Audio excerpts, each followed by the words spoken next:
Thank you all. Ladies and gentlemen, the real Eva Schloss.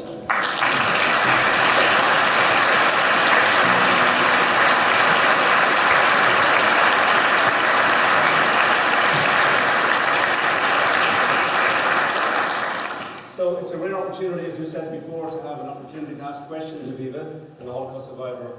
So please do make the most of the opportunity. If you keep your questions relatively short and sweet. Eva's hearing, she won't mind me saying, isn't what it used to be. So I'll almost certainly repeat and condense perhaps what you've said so that Eva is fully absorbed and gives you the answer that you want to hear. We have Will and Caitlin, or heads of school, who will be in the aisles, anticipating perhaps where the next question will come from, so they'll be moving around what's happening, and we'll try to make the most of the questions for the next 20-25 minutes and see how Eva's doing. Okay. Eva, do you want to start and say something before I ask any questions? I have seen many plays about the subject, but this, you know, so they didn't have a lot of material to go by, but I felt as if they would have been there. They really felt what we had gone through, what happened to us. That is really amazing.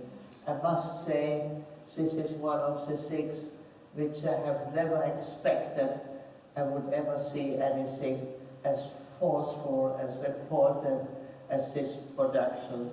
Thank you very, very much, Solomon, to have started this. And from now on, I think it will travel the world. This play has to be seen.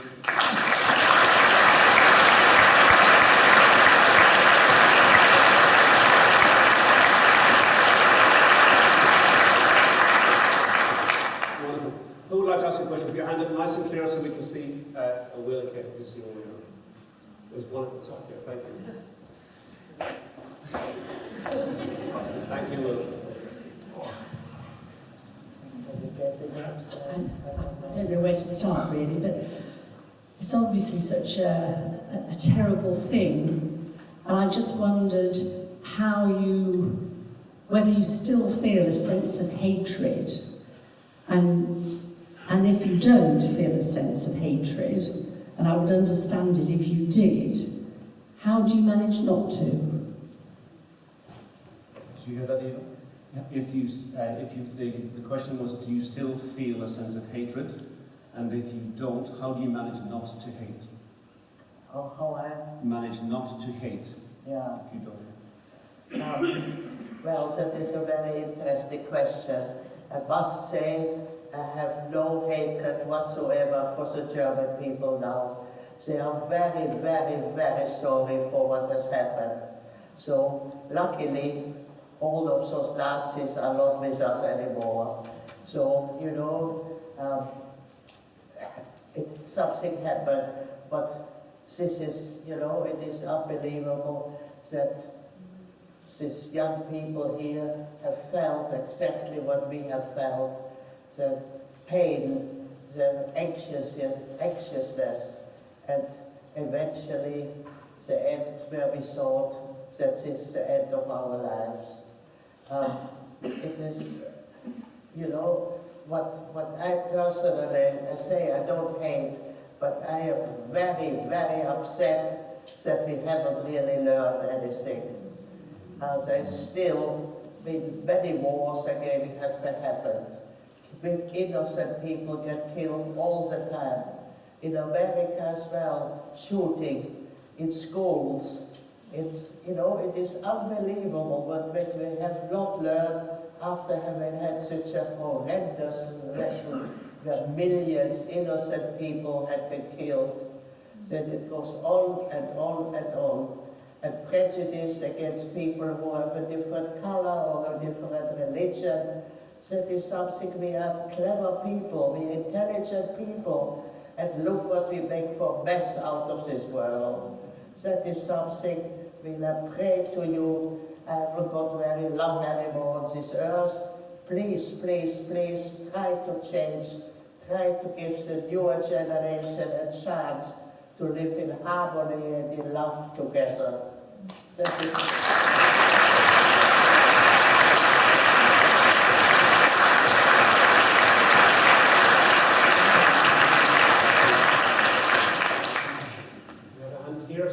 Any others? If you can put them up in advance, we can get some of these positions. Oh, you've got they're right there. So round the back first, then we'll come to the middle here. Thank you.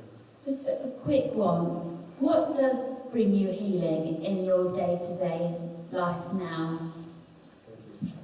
Eva, what brings you healing in your day-to-day life now? Well, the future children, you know, we live in London, very near beautiful parks, and we try to go, as weather allowing, to go for walks there. And you see those tiny little toddlers already on cycles, on scooters. And, you know, in our time, our children didn't start going on a cycle till they were 10 years old. But now these little kids are so clever, so sweet, and that gives me really, you know, a wonderful feeling. And I said, those youngsters who are growing up now, I pray that they will have a better life than what we and even now people are growing up are feeling.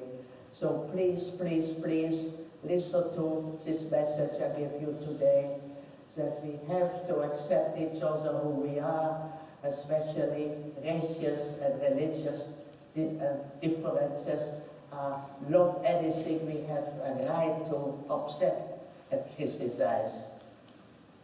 Thank you.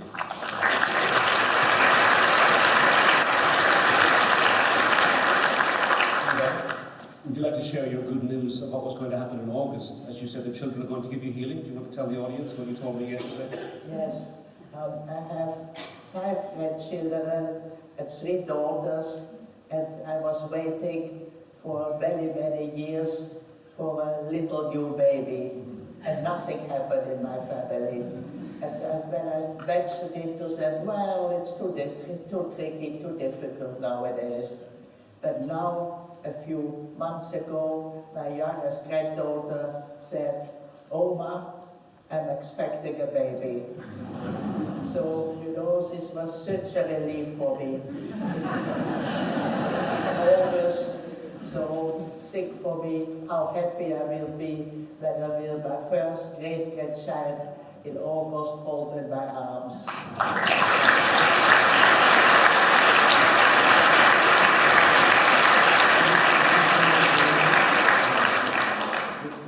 Can you add the significance? Because when you told me yesterday, there was a very significant point about why this is so special for you, because of what the Nazis did in Auschwitz with the water. Yeah. Would you tell me, not everybody knows that story. Well, yeah, I don't want to mention those horror things now. Sure. Yeah. We have a question here. Thank you. Or 2 questions here. Thank you. Well, just like you say, the Nazis killed over 6 million Jewish people, and over 1.5 million children were victims. Innocent babies, innocent toddlers were murdered by the Nazis through big gas. Can you imagine? And that was intelligent, clever, educated people have done this to other human beings. That is something I will never ever understand. And we shouldn't understand. We shouldn't tolerate things like that. Christian, thank you. First one here and then You share all of your experiences when you go through all of these talks. How, after the events, do you step away and be yourself so that the atrocities that you witnessed, you can be at peace at some point? Because it must drive you bananas. It must drive you mad you're practically reliving it every talk. Is there a way in which you find peace to step away from it on your own? Even the question is, when you talk to large audiences all over the world, When I talk, to audiences all over the world and give Yeah. your testimony, yes. when you were reliving your traumas, how do you then, after that event, get back to your equilibrium or back to feeling yourself again? How do you cope with that exposure? Well, you know, human beings have a big strength in them. And I must say, for years, many, many years, I couldn't speak about my experience in Auschwitz. But suddenly, I started to open up. And that really was a relief, and to see the reaction of the people, and for myself to share it with people. That was very, very, very important. And that is how I got through this terrible pain, accepting that I had to lose my father, my brother, and many, many other relatives. Our family was suddenly reduced to practically nothing. And that is really, really very hard to accept that. And that's why I wanted as many children as possible, but unfortunately it didn't always work. You know, it's something in the Nazis gave in the food, which was very little anyway. They put bromide, and that meant that women didn't menstruate. So many, many women were not able to get children, even if they had survived the horrors. Hence the great-grandchild being so important. Living legacy. Wonderful. Mrs. Copeland, thank you. If you could give your younger self some wonderful life advice with the hindsight of being in your 90s, what would you say? What advice would you give your younger self if you could? Well, you know, to get to know people, be helpful, and, you know, to get satisfaction from things if you do a good deed. Because this is really what we need. We need more people caring for each other. And, you know, when you do this, you feel a better person. And that is really very important. If you start to be greedy and you want this and that and you don't succeed, you are unhappy. But if you help people, you will feel where you are on earth. You know, you will feel better. And that is really how important it is for us.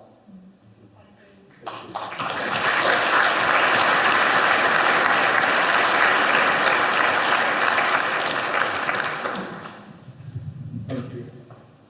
Do you think that enough is being done in schools to educate young people and make sure that they are aware of the awful things that happen and how they can help to avoid it happening again in the future? Did you hear that? No. Do you think enough is being done in schools in terms of education so that people understand, so that it doesn't happen again? Well, in America, for instance, you don't have to teach Holocaust at all. So that is, of course, not good enough. But after so many years, you know, we should really have changed this already. So now it's a bit late to come suddenly up after so many years to start teaching Holocaust. But I mean, there are new terrible things happening. Start teaching that to children. That, you know, we are here on the world not to hurt other people. We are here on the world to be good. And that is what we must teach for the younger generation. People feel very sorry for themselves now if things are a little bit hard. It doesn't matter. We can cope. We are strong enough. But help each other, and you will feel much better.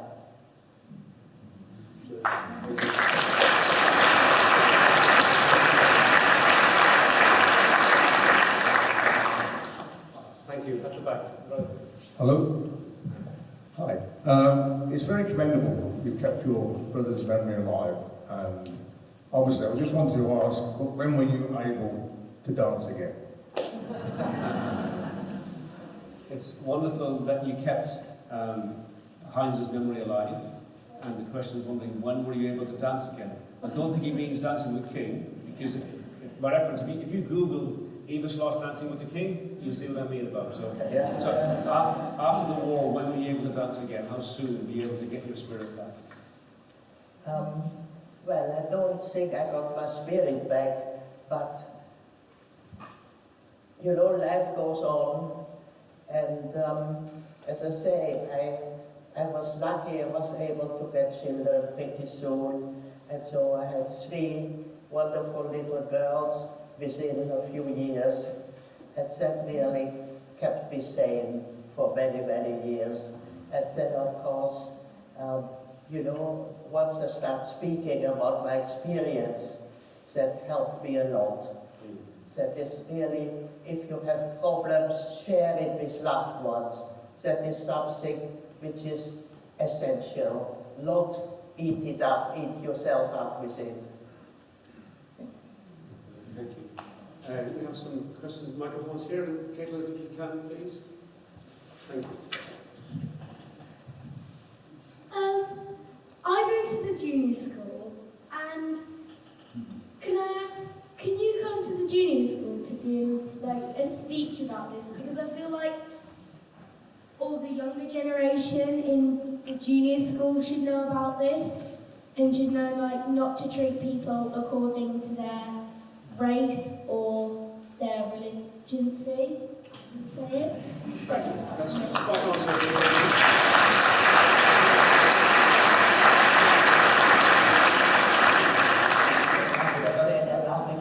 That's a question from Sophie, one of our lovely children in prep school where I work and many colleagues here. Yeah. She was wondering, could you come and speak to the younger children in the school or other schools? Or do you speak to our younger children? Because she's very passionate about younger children, even younger than this, teenagers, learning about treating people fairly without discrimination or based on their religion or their colour and so on. So what age do you think I should speak with children now? So what is the age? I'm 9, I'd say maybe some of the older J2s and above. So that's funny, that includes you, so so 8 or 9 or 10. Well, I must say I do speak to children at that age quite often as well. And they want to know, they want to hear. Of course, that kind of speech is different from when I speak to an adult or a 10-year-old, 20-year-old person. Yes, it is important to tell them that life has a lot of wonderful things if you just take it. You must, that is the point. Not just sit home and be miserable. If you can't buy something today, you would have bought a new dress, but, well, I've really got the money. So what? You can do it with all the dresses. Thank you. Thank you, Sophie. Question here. Thank you, Eva, for allowing us to share your story. It was a really powerful tribute to your family's experience during the Holocaust. The question is quite straightforward. Was the person who betrayed your family ever held to account? Was the person who betrayed your family ever held to account? Yes, it was, you will be surprised, it was a Dutch nurse who in the house where my father had to flee when the woman who wanted the fur coat who wanted more and more money from them. So they escaped from that house and went to also address was a nurse who said she can take them in. She fed them very nice meal, and within 3 days they were arrested. And this woman has been in Holland arrested. She had over 100 people betrayed in her house. Once they were gone, taken, she took other people in again who were betrayed by her again and again and again. And the Dutch gave her only, my mother was actually on the court case, and she said she wanted, they had to hold her back. She wanted to attack this woman even who stood there proud of what she had done. But the Dutch people decided they don't want to start on a bad footing with arresting so many people and putting them in prison. Because there were wonderful Dutch people, the resistance, many lost their lives helping Jewish people, doing things to shorten the war, all kind of wonderful things, and many died. But on the other hand, there was as well a big Nazi party in Holland who cooperated with the Nazis and helped to betray Jewish people. Very sad, very sad. How long did the lady have to, how long was the prison sentence?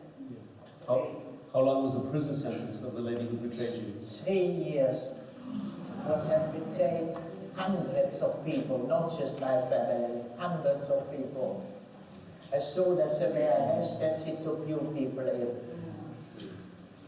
Thank you. We had a question. Where's the next one? Kate Williams. Kate, will you go to present? Oh, we have one just here. Thank you. Let's go here first, and then we'll go here next. Thank you. Eva, as the son of a Jewish refugee who came from Nazi Germany in 1939 on a Kindertransport, whose parents, my grandparents, died in Auschwitz, and I have a cousin whose family died in Mauthausen's Heights, and your father did. Now, thank you for continuing to keep the memories alive. We have been privileged to see Heinz's pictures in Holland, in the Resistance Museum. And just thank you. Maybe I'll wish you a happy birthday next week. And my question is, please, well, not a question, but please assure us you're not still somersaulting and doing handstands. The gentleman was son of a Kindertransportee whose family died in Mauthausen and Auschwitz. He wanted to thank you for sharing your testimony and Heinz's gifts. He has seen Heinz's artwork in the Dutch Resistance Museum, and he wanted to know if you're still doing cartwheels. What? You're still doing cartwheels. No,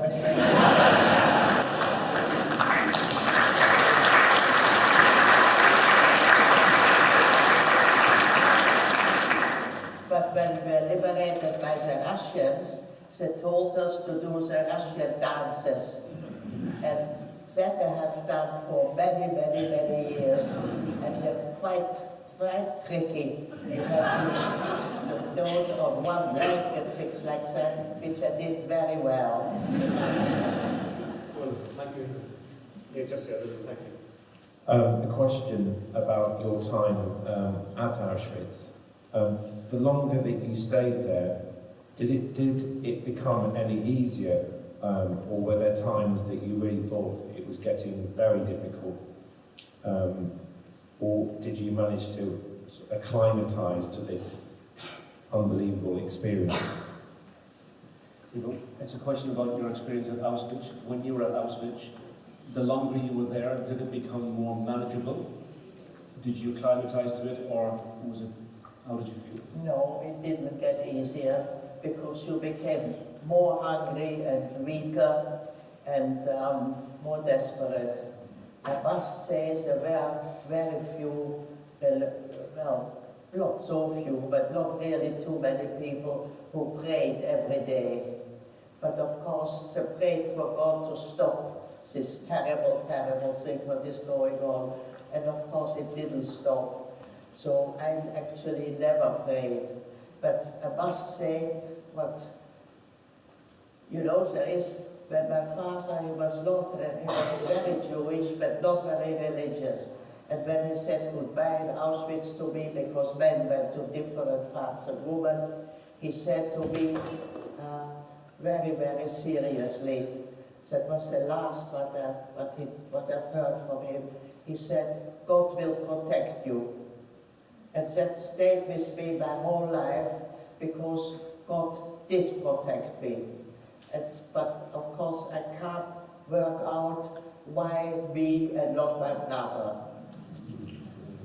But on the other hand, I'm now the godmother of many people in South America. We have been asked by Brazil people, all the Spanish-speaking people, and it's mainly women. They want a lot of people to study the Holocaust and try to become a safer, better world, because Argentina has suffered a lot with a lot of people being arrested and disappeared through the government and things like that. And so And that's what I do with the Argentinian. From time to time, they have a meeting and I speak to them and give them advice how to behave, how to improve the world, and try to help. So, you know, I still do work in that direction. And that really, I must say, that gives me satisfaction, that gives me reason why I'm so old, where also people die younger. And, you know, I'm going to be 95 years old now. And, you know, I look as if I'm going to have another few years of this life.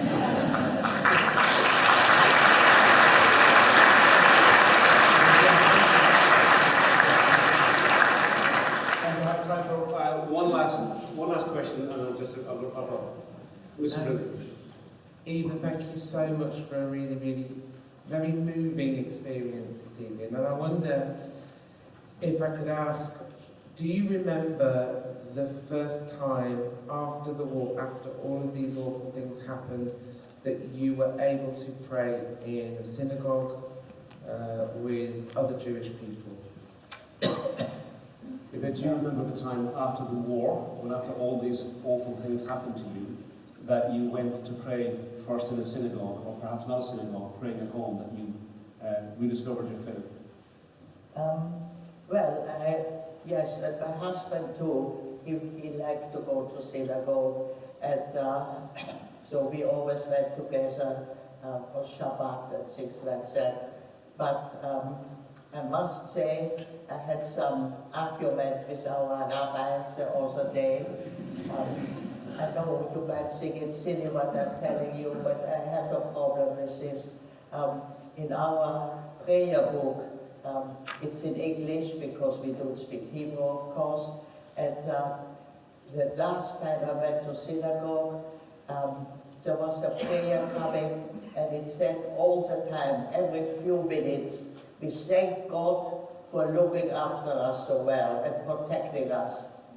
And after I said it 5 times, I said to myself, but it's not true.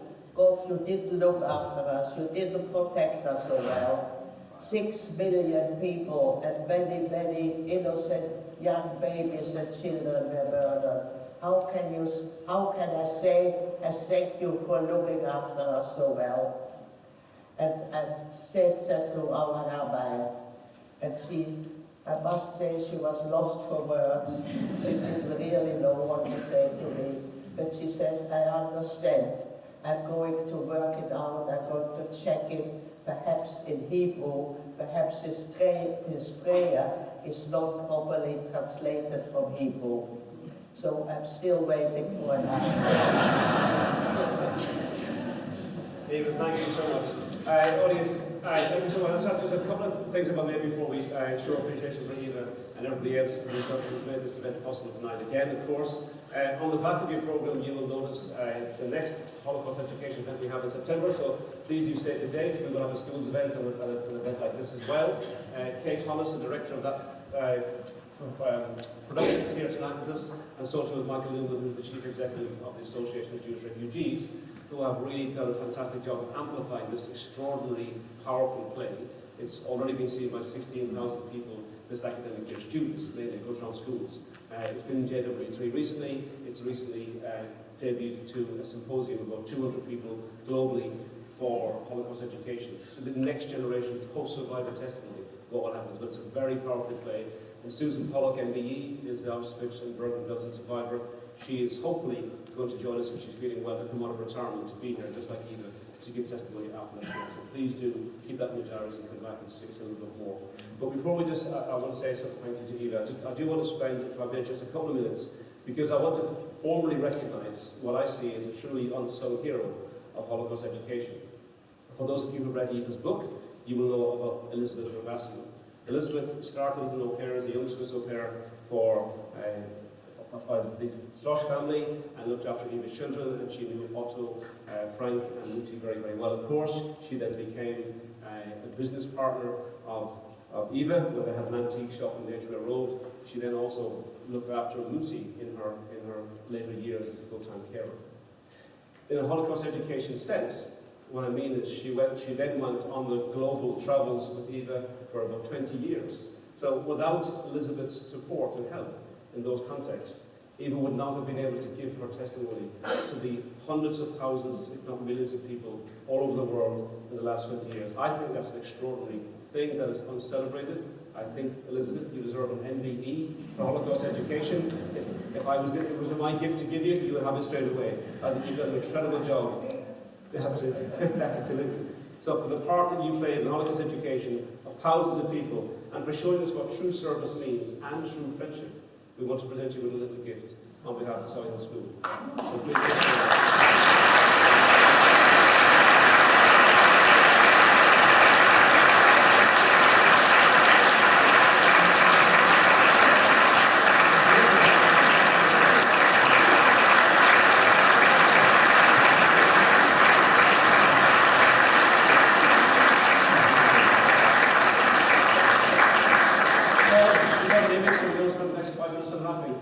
this is a piece of art by Paul Horton, who is a local artist, and obviously as Heinz's gift of art to the world, Paul also does some wonderful drawings. This is called Golden Afternoon, and may all your afternoons be golden, Elizabeth. Thank you for all of us.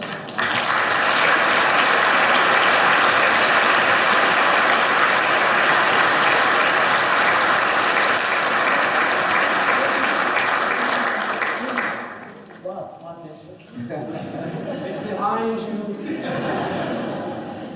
You see on the image here. This is the painting that we've got from Elizabeth. Thank you, Elizabeth. And of course, I'm not going to finish without Eva saying, so we have something for you as well. It's an early birthday present, May 11th, as we know from your play. It's for next one. And just a thank you very much for dedicating your life and going through the traumas of one person, just for the purpose of knowing that nobody else if possible can go through what you suffer. I think it's an incredible act of selflessness, and we have all benefited from hearing you over the years at Solihull School, and it's an absolute honour and privilege to do so. I also want to celebrate the fact that I know that your gift to the world is my birthday's gift, that you want everyone to know what a wonderful brother Heinz was.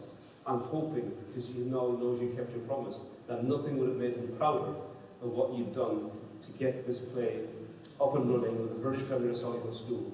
I also want to celebrate the fact that you said he was a wonderful brother, but we now know for sure that you are an absolutely wonderful sister. But for all of that, we say thank you.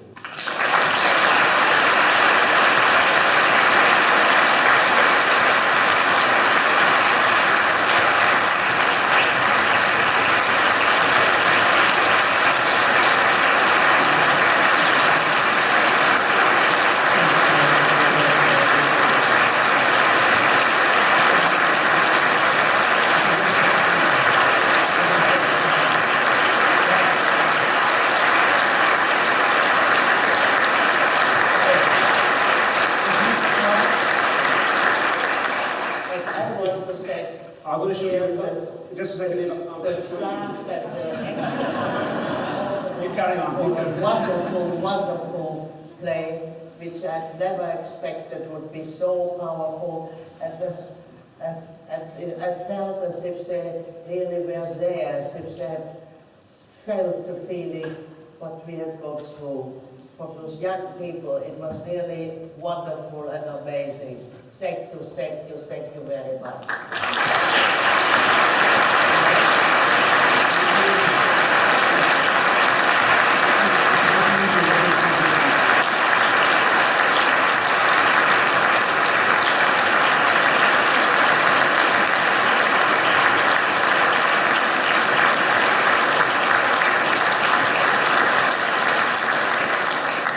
You and Elizabeth have been inseparable for years, so we can't give you two different opinions, so you'll fight in the summer. I don't know who's going to win. Probably you, I think. This is by Paul Horton. It's called Morning is Broken, and it's for you to hang in your house, whatever you want. I hope may all your mornings be as peaceful and wonderful as this one. Thank you so much again.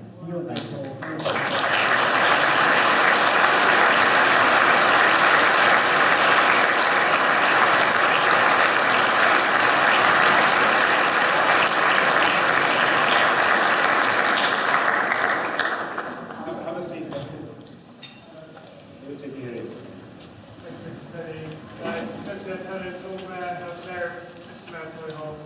We're so pleased, honoured to have you all guests here. wonderful guest, Eva Schloss. I'm the headmaster of the school. A lot of the things Eva was telling us was about children.